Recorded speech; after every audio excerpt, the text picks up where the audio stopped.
আসসালামু আলাইকুম ওয়া রাহমাতুল্লাহি ওয়া বারাকাতুহু। আলহামদুলিল্লাহ, আলহামদুলিল্লাহ হামদান কাসীরান তাইয়িবান মুবারাকান ফীহ। ওয়া আশহাদু আন লা ইলাহা ইল্লাল্লাহু ওয়াহদাহু লা শারীকা লাহ ওয়া আশহাদু আন্না মুহাম্মাদান আবদুহু ওয়া রাসূলুহু। সম্মানিত দর্শক মণ্ডলী, এটিএন বাংলার হেজাজের কাফেলার মাসব্যাপী ইসলামিক চিত্রমূলক অনুষ্ঠান থেকে আপনাদেরকে আন্তরিক অভিনন্দন এবং মোবারকবাদ জানাচ্ছি। সুচিত্রমূলক অনুষ্ঠান হেজাজের কাফেলা থেকে আপনাদেরকে আন্তরিক অভিনন্দন এবং মোবারকবাদ জানাচ্ছি। আজকে আমরা এই মুহূর্তে যে জায়গায় দাঁড়িয়ে আছি, আমাদের পিছনে আছে ঐতিহাসিক খন্দকের পাহাড়। এই জায়গাতেই সাহাবা একরাম 10,000 বহুজাতিক গোষ্ঠীর সাথে যুদ্ধ করেছিলেন। তারা খনন করেছিলেন ইতিহাসের সেই পরীক্ষা, যা আজও আমরা স্মরণ করছি, যে এটি ছিল যুদ্ধের নতুন কৌশল। আল্লাহ রাব্বুল আলামিন বলছেন যে এই যুদ্ধে যখন মুসলিমদের কঠিন একটি পরিস্থিতি তারা সম্মুখীন হয়েছিল এবং যখন মূল যুদ্ধ শুরু হয়ে যায়, তখন আমরা দেখতে পাই যে আবু সুফিয়ান তার নেতৃত্বে যে বিশাল একটি বাহিনী এসেছিল, সেই বাহিনী মূলত তারা কখনো এই পরীক্ষার সাথে পরিচিত ছিল না। তারা মনে করেছিল যে আমরা আসব, 2-3 দিনের মধ্যেই মদিনাকে আমরা ধ্বংস করে দিব, আমাদের বিজয় হবে, আমরা চলে যাব। কিন্তু তারা এখানে আসার পরে দেখতে পায় চিত্র সম্পূর্ণ বিপরীত। তারা দেখতে পায় যে এই যে মদিনায় প্রচণ্ড বাতাস, রাত্রিকালীন ঠান্ডা, এবং তারা যুদ্ধের জন্য 10,000 যে তাদের সৈন্য ছিল, তাদের যে আসবাবপত্র, খাদ্য রসদের প্রয়োজন ছিল, তারা এনেছিল খুবই অল্প দিনের জন্য। কিন্তু এই যুদ্ধ দীর্ঘদিন দেখা যায় সময় নিয়ে নেয়। আল্লাহ রাব্বুল আলামিন কোরআনে বলছেন, ইয়া আইয়ুহাল্লাযীনা আমানু উযকুরু নি'মাতাল্লাহি আলাইকুম ইয জাআতকুম জুনুদুন ফাআরসালনা আলাইহিম রিহা ওয়া জুনুদান লাম তারাওহা ওয়া কানা আল্লাহু বিমা তা'মালুনা বাসীরা। একদিক দিয়ে কাফেরদের এই যে যুদ্ধের পরাজয় কাফেরদের হচ্ছে, একদিক দিয়ে তাদের ছিল, তারা দেখতে পাচ্ছে যে এই পরীক্ষা খুবই নতুন তাদের জন্য, তারা সেটাকে অতিক্রম করে যুদ্ধ করতে পারছে না। অপর দিক থেকে তাদের রসদ কম, তাদের রসদ খুবই স্বল্পতার কারণে তাদেরকে ফিরে যেতে হবে। অপর দিক দিয়ে আল্লাহ রসুল সাল্লাল্লাহু আলাইহি ওয়াসাল্লাম তার বিশেষ বাহিনী পাঠিয়ে দিয়েছেন কিভাবে এই বিশাল বাহিনীর মধ্যে বিশৃঙ্খলা সৃষ্টি করানো যায়, কারণ এটি হলো যুদ্ধ। আমরা দেখেছি যে আল্লাহ রসুল সাল্লাল্লাহু আলাইহি ওয়াসাল্লাম একজন সাহাবী, তার নাম নুআইম ইবনে মাসউদ রাদিয়াল্লাহু তাআলা আনহুম, তিনি বললেন, ইয়া রাসূলুল্লাহ, আমি তো ইসলাম গ্রহণ করেছি, কিন্তু আমার এই ইসলাম গ্রহণের কাহিনী আমার যে কবিরা তারা জানে না, এমনকি মক্কা মদিনার যে অন্য ইহুদিরা তারাও জানে না। তখন বললেন যে ঠিক আছে, তুমি একজন ব্যক্তি, তুমি যা করতে পারো করো। এই সাহাবী তিনি চলে গেলেন বনু কুরাইদার কাছে। তারা রাসূলুল্লাহ সাল্লাল্লাহু আলাইহি ওয়াসাল্লামের বিরুদ্ধে যুদ্ধ ঘোষণা করেছে। তারা রাসূলুল্লাহ সাল্লাল্লাহু আলাইহি ওয়াসাল্লামের সাথে যে মদিনায় চুক্তি ছিল যে তারা মদিনাকে সংরক্ষণ করবে, মদিনা হেফাজত করবে, সেই জায়গা থেকে তারা সরে আসার পরে তিনি চলে গেলেন সর্বপ্রথম বনু কুরাইদার কাছে। তাদেরকে গিয়ে বললেন যে দেখো, এই কুরাইশ এবং বনু গিতফান এবং তাদের যারা সহকারী আছে, তারা কিন্তু তোমাদেরকে মদিনায় রেখে তারা চলে যাবে। এই যুদ্ধ কিন্তু দীর্ঘদিন হবে না, সব সময় হবে না, একটা সময় আসবে তারা তাদের বাড়িতে চলে যাবে, তখন তোমাদের কি পরিস্থিতি হবে? ইহুদিরা বলল, হ্যাঁ তোমার কথা ঠিক, এবং বললেন যে তোমাকে তো আমরা বিশ্বাস করি, তোমাকে আমরা ভালোবাসি, তখন কি করতে হবে, আমাদেরকে একটা বুদ্ধি দাও। তিনি বললেন যে হ্যাঁ, আমার কাছে একটা কৌশল আছে। আপনারা কুরাইশের কাছে যাবেন, বনু গিতফানের কাছে যাবেন, তাদেরকে গিয়ে বলবেন যে আপনারা দূর জায়গা থেকে এসেছেন, আপনারা যদি কাল পরশু চলে যান, তাহলে আপনারা যে আমাদেরকে সহযোগিতা করবেন, মুসলিমরা আমাদেরকে আক্রমণ করলে আপনারা আমাদের পাশে দাঁড়াবেন, তার আমরা অঙ্গীকার চাই। তিনি বললেন যে কি দিতে হবে? বলল, তিনি শিখিয়ে দিলেন যে তোমরা ওদেরকে গিয়ে বলবে তোমাদের কিছু জিনিস আমাদেরকে দিতে হবে, তোমাদের কিছু রাহায়ান আমাদেরকে দিতে হবে, অর্থাৎ তোমাদের কিছু সামগ্রী আমাদের কাছে জমা রাখতে হবে, এগুলোর মাধ্যমে দামি জিনিস আমাদের কাছে রাখতে হবে, যেন আমরা এটা মনে করি যে এটার মাধ্যমে তোমরা আমাদের সাথে যে চুক্তি করেছো সেই চুক্তি তোমরা হেফাজত করবে। তখন যখন এই কথা তিনি ইহুদিদেরকে বললেন, তারা এটিতে খুব খুশি হয়ে গেলেন। তিনি বললেন যে ঠিক আছে, তোমার এই কথা সুন্দর, আমরা মক্কাবাসীর কাছে গিয়ে এই কথা বলবো।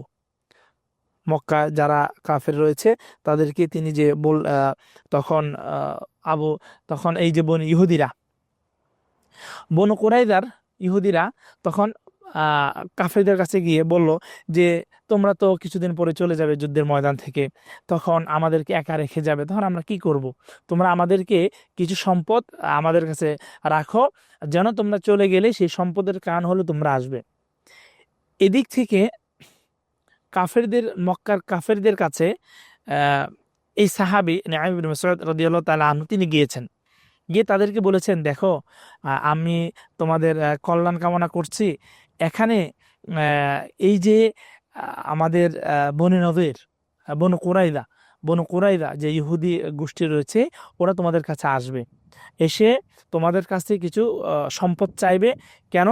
যে ওরা যে রাসূলুল্লাহ সাল্লাল্লাহু আলাইহি সাল্লামের সাথে যে চুক্তি ছিল, সেই চুক্তি যে লঙ্ঘন করেছে, সেই চুক্তি লঙ্ঘন করার কারণে তারা খুবই আন্তরিকভাবে দুঃখ প্রকাশ করেছে রাসূলুল্লাহ সাল্লাল্লাহু আলাইহি সাল্লামের কাছে গিয়ে, এবং লজ্জা পেয়েছে। সেই জন্য তারা চাচ্ছে যে তোমাদের কিছু সম্পদ রাসূলুল্লাহ সাল্লাল্লাহু আলাইহি সাল্লামকে দিয়ে তারা আবার মিলে যেতে। যখন ইহুদিরা কাফেরদের কাছে এসে এই প্রস্তাব দিল, এর পূর্বেই সাহাবী তাদের কাছে গিয়ে ভিন্ন একটি কথা বলে এসেছেন। তখন কাফেররা মনে করলো, হ্যাঁ, নুআইম যে কথা বলেছে তা তো সঠিক, যে ইহুদিরা এসে আমাদের কাছে সম্পদ চাচ্ছে। তখন বললেন যে না, আমরা তোমার কাছে তোমাদেরকে কিছুই দিব না। আল্লাহ রাব্বুল আলামিন বলছেন যে হে মুমিনরা, তোমরা স্মরণ করো সেই সময়ের কথা যখন তোমাদের চতুর্দিক থেকে শত্রু আক্রমণ করেছিল। কয়েকটি আয়াত আছে, সবগুলো সারমর্ম হলো এটাই যে চতুর্দিক থেকে শত্রু আক্রমণ করেছিল এবং তোমরা কঠিন পরিস্থিতির শিকার হয়েছিলে, তোমরা উৎকণ্ঠ পরিস্থিতির মধ্যে ছিলে। তখন আল্লাহ রাব্বুল আলামিন তোমাদের উপরে সাহায্যের জন্য তিনি এমন এক বাহিনী পাঠিয়েছেন, জুনুদাল্লাম তারাউহা, তোমরা সে বাহিনী তোমরা দেখতে পাওনি। সেটি কি? সেটি ছিল প্রচণ্ড বাতাস এবং শীত। এই শীতের মধ্যে আবু সুফিয়ানের বাহিনী এবং অন্য অন্য যে সৈনিকরা ছিল, তারা এত বেশি কঠিন পরিস্থিতির মধ্যে পড়েছিল, তারা কোনোভাবে যুদ্ধ করতে পারছিল না এই সময়ের মধ্যে। তখন আল্লাহ রাসূল সাল্লাল্লাহু আলাইহি ওয়াসাল্লাম হুযায়ফা ইবনুল ইয়ামান রাদিয়াল্লাহু তাআলা আনহুকে তিনি পাঠান যে আবু সুফিয়ানরা কি করছে এখন একটু দেখে আসো। তখন তিনি বললেন যে ইয়া রাসূলুল্লাহ, প্রথমে রাসূলুল্লাহ সাল্লাল্লাহু আলাইহি ওয়াসাল্লাম বললেন যে আমার কিছু খবরের দরকার, কি এই খবরগুলো আনতে পারবে?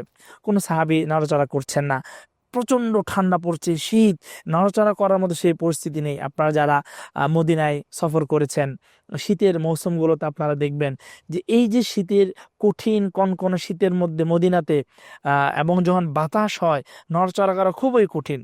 তখন আল্লাহ রাসূল সাল্লাল্লাহু আলাইহি ওয়াসাল্লাম হুযায়ফা রাদিয়াল্লাহু তাআলা আনহুর গায়ে হাত বুলিয়ে দিলেন। তিনি বললেন যে সাথে সাথে আমার শরীর গরম হয়ে গেল, আমি আর কোনো ঠান্ডা অনুভব করছি না। সুবহানাল্লাহ। আল্লাহ রাসূল সাল্লাল্লাহু আলাইহি ওয়াসাল্লাম ওনাকে শিখিয়ে দিলেন যে তুমি সেখানে গিয়ে কাউকে হত্যা করবে না, তুমি শুধু খবরটা আমাকে নিয়ে এসে দিবে। তখন এই সাহাবী সেখানে গেলেন এবং যাওয়ার পরে তিনি বললেন যে আবু সুফিয়ান আমার খুবই কাছে, আমি যদি একটা তীর মারি তাহলে সে মরে যাবে, তাকে আমি হত্যা করতে পারবো। কিন্তু রাসূল সাল্লাল্লাহু আলাইহি ওয়াসাল্লাম সে কথা মনে পড়ে গেল যে তুমি সেখানে গিয়ে কাউকে হত্যা করবে না, বিশৃঙ্খলা করবে না। আল্লাহ তাআলা আনহু যখন তাদের সেই জায়গায় গেলেন, যাওয়ার পর তিনি বলছেন যে তখন আবু সুফিয়ান বক্তব্য দিবে শেষ বিকালের দিকে। তো তিনি আবু সুফিয়ান ছিলেন অনেক চালাক। তিনি বললেন যে মুহাম্মদ সাল্লাল্লাহু আলাইহি ওয়াসাল্লামের কোনো গুপ্ত কেউ আছে কিনা, তোমরা প্রত্যেকেই যার আশেপাশে কি আছে দেখো, যাতে বাইরে কেউ আমাদের খবর যেতে না পারে। তখন হুযায়ফা রাদিয়াল্লাহু তাআলা আনহু তিনি তার আশেপাশে তাদেরকে আগে জিজ্ঞাসা করলেন, যাতে তারা তাকে জিজ্ঞাসা করতে না পারে। তো ডানে ছিল মুআবিয়া ইবনে আবি সুফিয়ান আর বামে ছিল আমর ইবনে আস। তিনি প্রথমে থাপ্পড় দিলেন, এই তুমি কে? আমি মুআবিয়া ইবনে আবু সুফিয়ান। হ্যাঁ, মানে ওদেরই লোক। মানে উনি এত জোরে তাকে থাপ্পড় দিয়ে জিজ্ঞাসা করেছে। তো ওই মুআবিয়া রাদিয়াল্লাহু তাআলা আনহু ওনাকে আর দ্বিতীয় প্রশ্ন করার সাহস করেননি। আমর ইবনে আস একই অবস্থা। এরপর সেখানে একটা বক্তব্য দিল আবু সুফিয়ান যে আমাদের এই যে পরিস্থিতি আমাদের অনুকূলে না, আমরা যে প্রাকৃতিক বিপর্যয়ের শিকার আমাদের খাদ্য রসদ সংকট, তো এই পরিস্থিতিতে আমরা এখানে যুদ্ধ চালিয়ে যেতে পারবো না, আমরা প্রত্যেকেই চলে যাব। এই কথা বলে আবু সুফিয়ান সর্বপ্রথম যুদ্ধের ময়দান থেকে পালিয়ে গেল। ভাই বন্ধুগণ, এই যুদ্ধের একটি ভিন্ন একটি সাইড ছিল। যেহেতু এখানে একদিক দিয়ে মুসলিমদের 3000 বাহিনী, অপর দিক দিয়ে কাফেরদের 10,000 বাহিনী, এবং তারা এদিকে আসতে পারছে না, অতিক্রম করতে পারছে না। এর মধ্য দিয়েও কয়েকজন কাফের, যেমন আমর ইবনে আবদউদ, ইকরামা ইবনে আবি জাহেল, তারপর খালিদ বিন ওয়ালিদ, ওনারা এই পরীক্ষা খনন করে এখানে ঢুকে গিয়েছিলেন এবং কিছু যুদ্ধও হয়।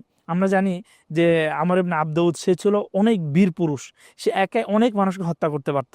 এই ব্যক্তি যখন এই পরীক্ষা পার হয়ে মুসলিমদের এখানে চলে আসে, আলী রাদিয়াল্লাহু তাআলা আনহু তার সাথে তার মোকাবেলা করতে যায়। তখন এই ভদ্রলোক বলছিলেন যে এই ইবনে আখি, তুমি তো আমার ভাইয়ের মানে আমার বাচ্চার সন্তান, তুমি তো আমার সাথে যুদ্ধ করতে আসছো। মানে বলছি ইবনে আখি, আমার ভাইয়ের ছেলে, তুমি আমার সাথে কেন যুদ্ধ করতে আসছো, তুমি কেন নিজের জীবনকে এইভাবে বিলিয়ে দিতে আসছো, তুমি চলে যাও। তখন তিনি বলছেন যে না, আমি তোমার সাথে যুদ্ধ করতে আসছি। এ কথা বলার সাথে সাথে যখন যুদ্ধ শুরু হয়ে গেল, অল্প কিছু সময়ের মধ্যেই আলী রাদিয়াল্লাহু তাআলা আনহু তাকে হত্যা করে ফেলে। এবং এই খবর যখন প্রচার হয়ে যায় এবং তা আরও যে 2-1 এখানে ঢুকেছিলেন, তারা তাড়াতাড়ি পালিয়ে যায় এখান থেকে।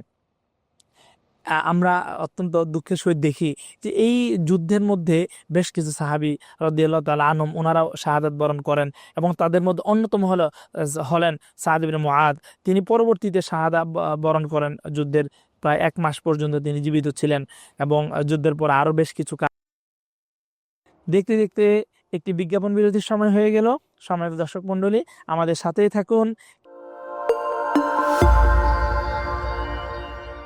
আন্তর্জাতিক ইসলামী বিশ্ববিদ্যালয় Chattogram, IIUC combine quality with morality, যোগ্যতার সাথে নৈতিকতার মেলবন্ধন, এটি IIUCর মোটো বা মূলমন্ত্র। এর আলোকে 6টি ফ্যাকাল্টি, বিজ্ঞান ও প্রকৌশল, ব্যবসায় শিক্ষা, সামাজিক বিজ্ঞান, কলা ও মানববিদ্যা এবং শরিয়া ও ইসলামিক স্টাডিজের অধীনে 15টি বিভাগে চলছে শিক্ষা কার্যক্রম। IIUC was founded with a motto to combine quality with morality. To achieve this goal, we have moral development program and CGD courses in syllabus for all the students, which are needed for character building, ethics, and social responsibilities. So IUC graduates are not only skilled professionals, but also morally upright and socially responsible citizens. Confidence cement quality assurance ল্যাবে পরীক্ষিত প্রতিটি কণায় নিশ্চিত করা হয় সর্বোচ্চ মান। আর এই A grade ক্লিংকারের confidence cement পৌঁছে যাবে বাংলাদেশের প্রতিটি শহর ও গ্রামে, প্রতিটি প্রান্তে, বাংলাদেশের হৃদয় জুড়ে। অত্যাধুনিক থেরামিক্স পদ্ধতিতে উৎপাদিত SARM TMT বার যে কোনো নির্মাণকে রাখে ভেতর থেকে মজবুত। এক্সেলেন্ট মেটালার্জিক্যাল কোয়ালিটি ও 600 degree high temperature resistant steel, যা সর্বোচ্চ মাত্রায় ভূমিকম্পন সহায়ক, নিশ্চিত করে শতভাগ নিরাপত্তা। Seema automatic rerolling mills limited, the finest steel for ever. একজন প্রতিপক্ষহীন দাবা খেলে দুনিয়া উদ্ধার করছেন, রাজকন্যা ফেসবুকিং করছেন, এদিকে রাজপুত্র উনি সুর সম্রাট হবেন, আর আমি নিয়োজিত সবার খেদমতে, সব দায়িত্ব যেন আমার। মজা জোস। একা একা দাবা খেলা গেলেও এই স্বাদের নুডলসকে একা খাওয়া যায়? কিশোয়ান চিকেন নুডলসের প্রতিটি স্টিক তৈরি হয় এমনই ভালোবাসা দিয়ে। কিশোয়ান চিকেন নুডলস, স্বাদের নুডলস। 2 বলে 6 রান, কিন্তু না, ব্যাটসম্যান পরাস্ত। কিশোয়ান ফ্রুটেক্স, ফ্রুটে ভরা ফ্রুটেক্স, ম্যাঙ্গো আর অরেঞ্জ, ফ্রেশ লেমন ডাই, শক্তি বাড়ায়, মুডটা করে চেঞ্জ। কিশোয়ান ফ্রুটেক্স, আম ও কমলার 2টি ভিন্ন ফ্লেভারে ভিটামিন সমৃদ্ধ কিশোয়ান ফ্রুটেক্স। কিশোয়ান ফ্রুটেক্স।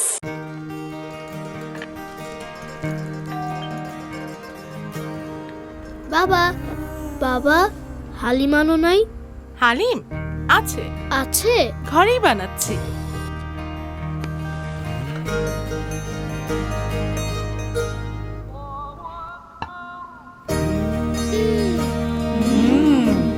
কিশোয়ান হালিম মিক্স। ইফতারের পুরো মজা লুটতে কিশোয়ান হালিম মিক্স। যেমন টেস্ট তেমন বেস্ট।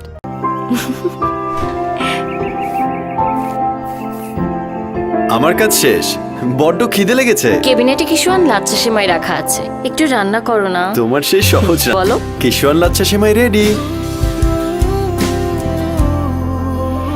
মিষ্টি মিষ্টি দুষ্টুমি বেলা আমি তুমি কাছে জানি তবুও আরো কাছে টানি। কিশোয়ান লাচ্ছা সেমাই, ঝটপট পুষ্টি। কনফিডেন্স সিমেন্ট কোয়ালিটি অ্যাসিওরেন্স ল্যাবে পরীক্ষিত প্রতিটি কণায় নিশ্চিত করা হয় সর্বোচ্চ মান। আর এই এ গ্রেড ক্লিংকারের কনফিডেন্স সিমেন্ট পৌঁছে যাবে বাংলাদেশের প্রতিটি শহর ও গ্রামে, প্রতিটি প্রান্তে, বাংলাদেশের হৃদয় জুড়ে। বিজ্ঞাপন বিরতির শেষে আবার আপনাদেরকে আন্তরিক অভিনন্দন জানাচ্ছি এটিএন বাংলার মাসব্যাপী ইসলামিক প্রোগ্রাম হেজাজের কাফেলায়। সম্মানিত দর্শক মণ্ডলী, এই যে যুদ্ধের কঠিন পরিস্থিতির মধ্যে আল্লাহ রাসূল সাল্লাল্লাহু আলাইহি ওয়াসাল্লাম তার যে বিচক্ষণতার পরিচয় দিয়েছেন এই যুদ্ধের শুরু থেকে শেষ পর্যন্ত, আমরা দেখতে পাচ্ছি যে রাসূলুল্লাহ সাল্লাল্লাহু আলাইহি সাল্লাম নিজে সাহাবীদের সাথে খনন করছেন, নিজে পরীক্ষা খনন করছেন, তাদেরকে উৎসাহ দিচ্ছেন, তারা যে শেয়ার পড়ছে সেখানে তিনি অংশগ্রহণ করছেন। ঠিক একইভাবে যখন খাদ্য সংকট হচ্ছে তিনি তার যে পরিস্থিতি, তিনি যে আরও বেশি ক্ষুধার্ত সেটা তিনি দেখাচ্ছেন। এবং এখানে আল্লাহ রাব্বুল আলামিনের যে মুজিজা রাসূলুল্লাহ সাল্লাল্লাহু আলাইহি সাল্লামকে দিয়েছেন, সাহাবারা উৎফুল্ল। এই সময়ে রাসূলুল্লাহ সাল্লাল্লাহু আলাইহি ওয়াসাল্লাম তার পরিবারদের জন্য বিশেষ সকল সাহাবীদের পরিবার বাচ্চাদের জন্য বিশেষ সংরক্ষণের ব্যবস্থা করেছেন। এবং যে সকল সাহাবী এখানে আহত হয়েছেন, ইসলামের ইতিহাসের সর্বপ্রথম মেডিকেল ব্যবস্থা রাসূলুল্লাহ সাল্লাল্লাহু আলাইহি ওয়াসাল্লাম এই সময়ের মধ্যে তিনি চালু করেছেন। সুবহানাল্লাহি ওয়া বিহামদিহি। সাদ ইবনে মুআদ রাদিয়াল্লাহু তাআলা আনহু তিনি অসুস্থ হয়ে পড়েন। তখন মসজিদে নববীর একটি পাশে এই মেডিকেল স্থাপন করা হয়।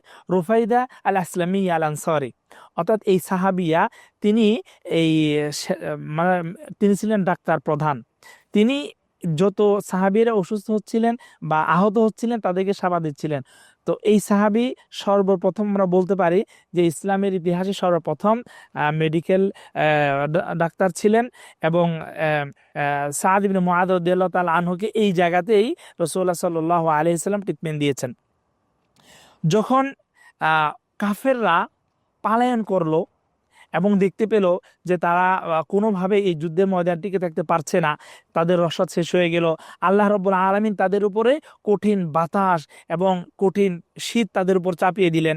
যখন তারা সবাই পালায়ন করলো, আবু সুফিয়ান সর্বপ্রথম পালায়ন করলো, পরে সবাই পালিয়ে গেল। আল্লাহ রাব্বুল আলামিন মুসলিমদেরকে বিজয় দান করলেন।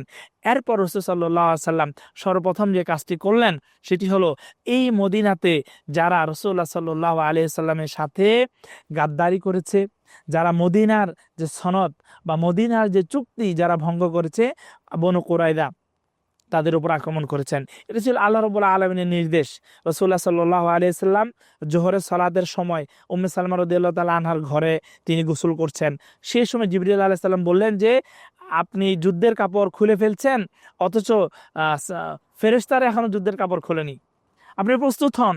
রাসূলুল্লাহ সাল্লাল্লাহু আলাইহি ওয়াসাল্লাম ঘোষণা দিলেন মসজিদে যে তোমরা যারা আছো অবশ্যই প্রত্যেককে বনু কুরাইজায় গিয়ে আসরের সালাত আদায় করতে হবে। এবং এই ঘটনার সাথে ফিকহি অনেকগুলো বিষয় এখানে জড়িত হয়েছে। পরবর্তীতে উম্মার জন্য সহজ হয়েছে। অনেক সাহাবী আসরের নামাজ সেখানে গিয়ে পড়তে পেরেছেন, অনেকেই পথে পড়েছেন, অনেকেই মাগরিবের সময় হয়ে গিয়েছে। তো আলহামদুলিল্লাহ এটার বিশেষ একটি অধ্যায় রয়েছে। তো যে বিষয়টা আমরা বলছিলাম যে রাসূলুল্লাহ সাল্লাল্লাহু আলাইহি ওয়াসাল্লাম আল্লাহ নির্দেশে তাদের উপর আক্রমণ করেন এবং এই বনু কুরাইদাকে ধ্বংস করে দেন। তাদের সেখান থেকে যে গনিমতের মাল ছিল সেগুলো মুসলিমরা নিয়ে আসে। তো যে কথাটা আমরা বলছিলাম যে এই যে মুসলিমদের সাথে গাদ্দারি করা এবং সনদকে তারা সেখানে যে সনদের যে ধারাগুলো ছিল সেগুলো তারা অমান্য করা, সেটা অত্যন্ত দুঃখজনক। তাহলে আমরা সর্বশেষ যে বিষয়টা আমরা দেখতে পাই এই যুদ্ধ থেকে, যে সমগ্র আরব ইহুদি এবং মুশরিক পৌত্তলিক যত জাতি আছে সকলেই এখন ইসলামের কাছে পরাজয় বরণ করেছে। এই বিজয় ছিল মুসলিমদের জন্য সবচেয়ে বড় একটি বিজয়। এবং এরপরে ইতিহাসে আমরা দেখি যে রাসূলুল্লাহ সাল্লাল্লাহু আলাইহি ওয়াসাল্লাম সমগ্র পৃথিবীতে আস্তে আস্তে দাওয়াতের চিঠি পৌঁছাতে শুরু করেন। রোম, পারস্য সবার কাছে ইসলামের দাওয়াত চিঠি পাঠাতে থাকেন। কারণ আরবরা, মুশরিকরা বেশ কয়েকবার তারা রাসূলুল্লাহ সাল্লাল্লাহু আলাইহি ওয়াসাল্লামের কাছে পরাজয় বরণ করেছে।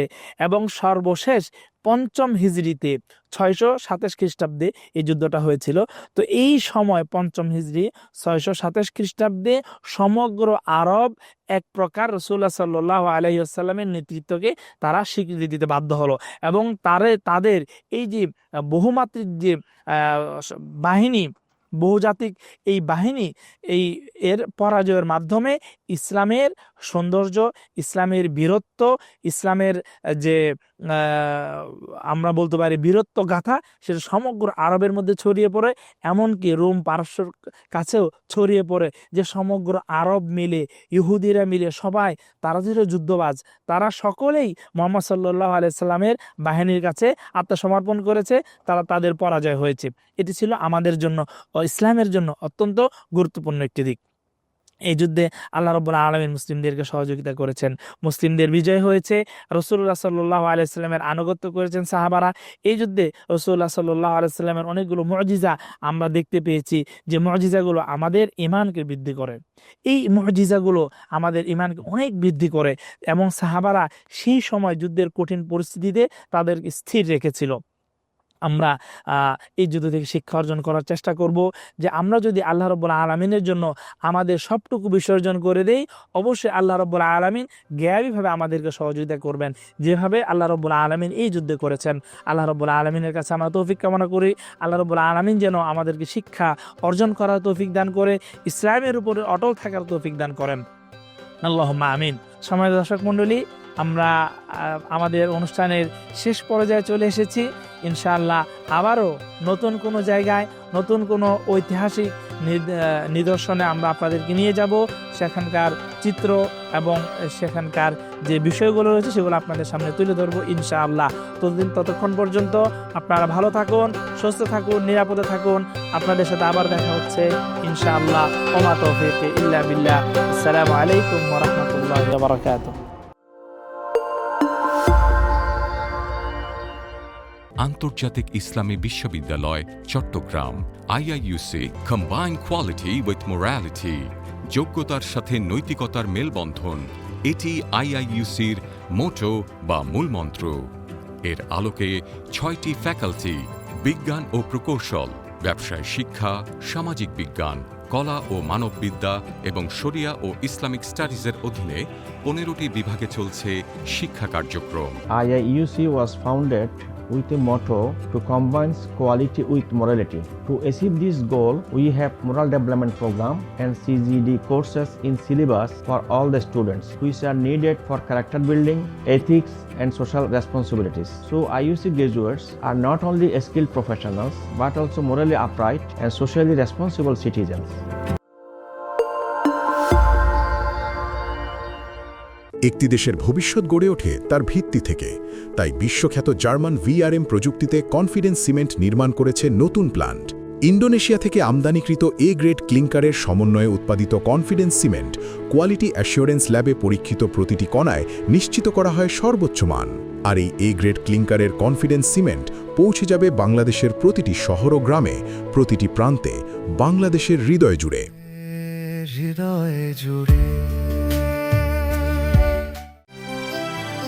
অত্যাধুনিক থেরামিক্স পদ্ধতিতে উৎপাদিত SARM TMT বার যে কোনো নির্মাণকে রাখে ভেতর থেকে মজবুত। এক্সেলেন্ট মেটালার্জিক্যাল কোয়ালিটি ও 600 degree high temperature resistance steel, যা সর্বোচ্চ মাত্রায় ভূমিকম্পন সহায়ক, নিশ্চিত করে শতভাগ নিরাপত্তা। Seema automatic reroll mills limited, the finest steel for ever. একজন প্রতিপক্ষহীন দাবা খেলে দুনিয়া উদ্ধার করছেন। রাজকন্যা ফেসবুকিং করছেন, এদিকে রাজপুত্র উনি সুর সম্রাট হবেন। আর আমি নিয়োজিত সবার খেদমতে, সব দায়িত্ব যেন আমার। মজা জোস।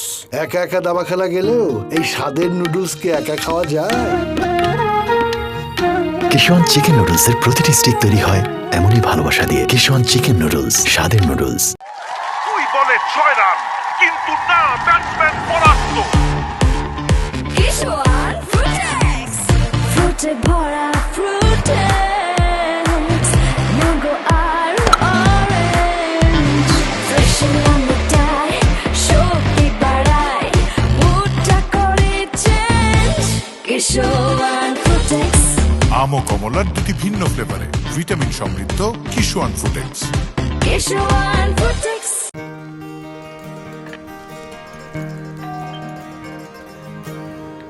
বাবা বাবা হালিম আনো নাই? হালিম আছে, আছে, ঘরেই বানাচ্ছি।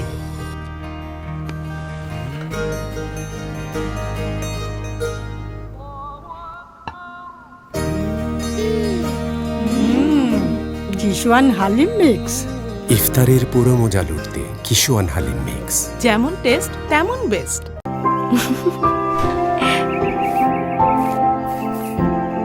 আমার কাজ শেষ, বড্ড খিদে লেগেছে। কেবিনেটে কিশোয়ান লাচ্ছা সেমাই রাখা আছে, একটু রান্না করো না। তোমার সেই সহজ বলো। কিশোয়ান লাচ্ছা সেমাই রেডি।